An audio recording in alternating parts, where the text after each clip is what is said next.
بسم اللہ الرحمن الرحیم۔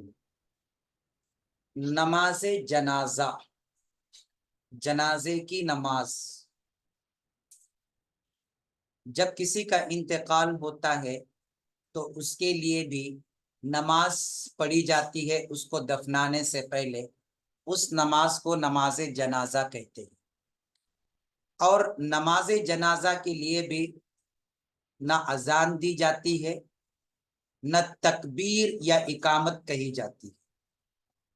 اور نماز جنازہ کی خاص بات یہ ہوتی ہے کہ اس میں رکعاتیں نہیں ہوتی ہے، جیسے تمام نمازوں کے اندر رکعتیں گئے، فجر کی نماز 4 رکعت، ظہر کی نماز 12 رکعت، عصر کی نماز 8 رکعت، مغرب کی نماز 7 رکعت، عشاء کی نماز 14 رکعت، جمعہ کی عشاء کی نماز 17 رکعت، اور جمعہ کی نماز 14 رکعت، اور پھر عید کی نماز 2 رکعت۔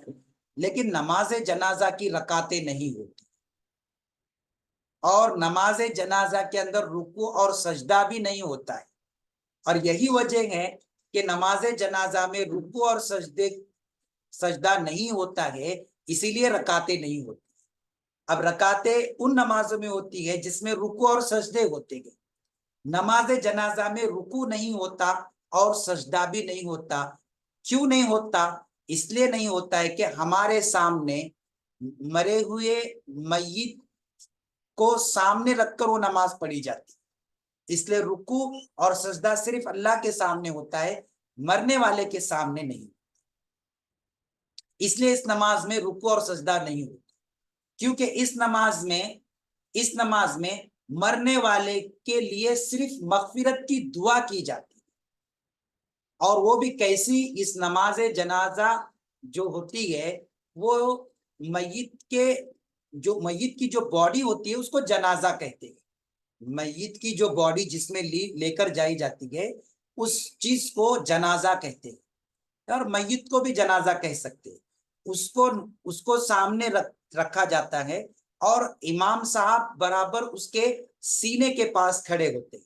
اب مان لیجئے اس طرف قبلہ ہے نا، اس طرف قبلہ ہے، اور بالکل قبلے کی طرف ایسے جنازہ رکھا جاتا ہے، اور یہ جو پین کا جو کیپ ہے، یہاں پر جو میری انگلی ہے، یہاں امام صاحب کھڑے ہوتے ہیں بالکل سامنے اس کے، اور پھر باقی لوگ امام صاحب کے پیچھے لائن بنا کر، صف بنا کر جو ہے کھڑے ہوتے۔ اگر زیادہ لوگ ہو تو 3 صف بنائی جاتی، اور بھی زیادہ لوگ ہو تو 5 صف، 7 صف، 11 صف، ایسے طاق عدد میں 21 صفوں تک نمازیں یا اس سے بھی زیادہ مرتبہ جو ہے بنائی جا سکتی۔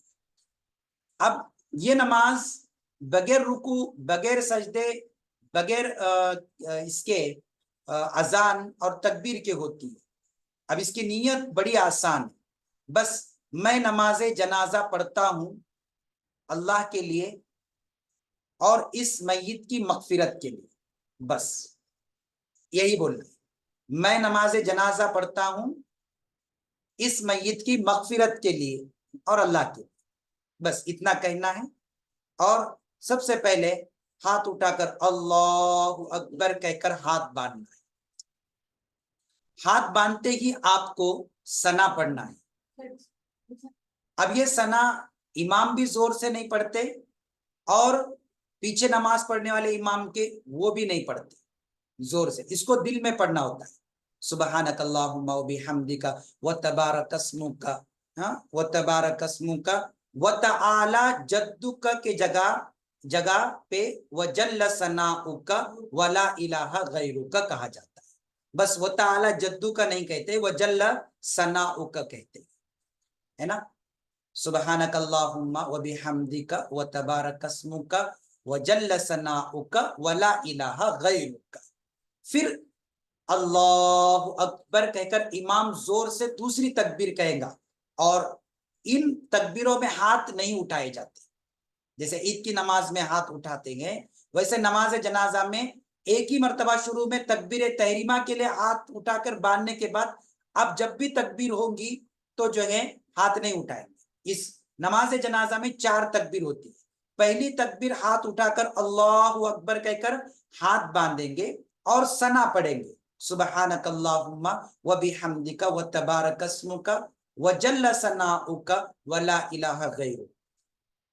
اب جیسے ثنا ہوا امام صاحب دوسری تکبیر کہیں گے اللہ اکبر، تو ہمیں دل میں اللہ اکبر کہیں گے، اور دوسری تکبیر کے بعد ہم کو درود ابراہیم دونوں درود پڑھنا ہے. اللہم صلی علی محمد وعلی آل محمد کما صلیت علی ابراہیم وعلی آل ابراہیم انکا حمید مجید. اللہم بارک علی محمد وعلی آل محمد کما بارکت علی ابراہیم وعلی آل ابراہیم انکا حمید مجید.